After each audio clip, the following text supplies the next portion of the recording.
बिस्मिल्लाहिर्रहमानिर्रहीम। लाखों करोड़ों दरूद व सलाम नबी पाक सल्लल्लाहु अलैहि वसल्लम पर और उनकी आल पर। मैं हूँ कुलसूम हाशमी और आप हैं मेरी यूट्यूब फैमिली का हिस्सा।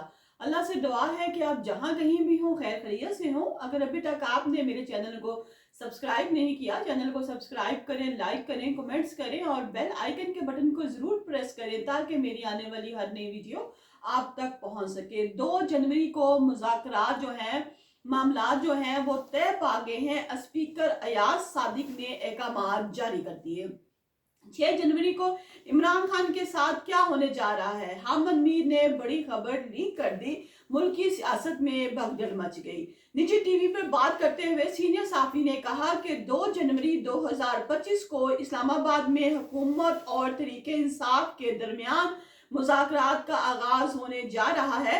हामिद मीर ने यह भी कहा कि स्पीकर कौमी असम्बली अयाज सादिक ने कहा है कि बाकायदा तौर पर तहरीरी तौर पर भी अहकाम जारी कर दिए हैं। इसके अलावा उन्होंने बताया कि वो 2 जनवरी को तहरीक इंसाफ और हुकूमत के साथ मुज़ाकरात का जो एजेंडा है वो तहरीरी तौर पर भी पेश करेंगे। हामिद मीर ने कहा कि तहरीक इंसाफ के बानी चेयरमैन पीटीआई इमरान खान की बहन जो है अलीमा खान, आज उन्होंने ऐसी बात की है कि जिसके बाद मुज़ाकरात की जो मुस्तकबिल है इसके बारे में बहुत से सवालात पैदा हो गए हैं कि मुज़ाकरात का जो मुस्तकबिल है वो क्या होगा।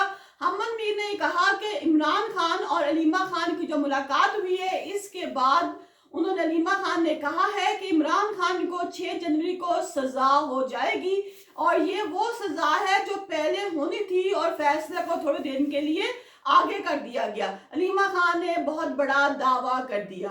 हामिद मीर ने इसके जवाब में कहा कि जब 6 जनवरी को इमरान खान को सजा हो जानी है तो जो 2 जनवरी को जो मुज़ाकरात शुरू होने हैं इनका क्या मुस्तकबिल है, क्योंकि जो मुज़ाकरात का एजेंडा है इसका एक मुतालबा ये भी है कि ना सिर्फ 9 मई का वाक़ये पर बल्कि जुडिशल कमीशन बनाया जाए, यहाँ तक कि इमरान खान और इन तमाम लोगों को रहा किया जाए और इन तमाम मुकदमात को खाली किया जाए, इनको फारग किया जाए जो 9 मई के हवाले से बनाए गए हैं।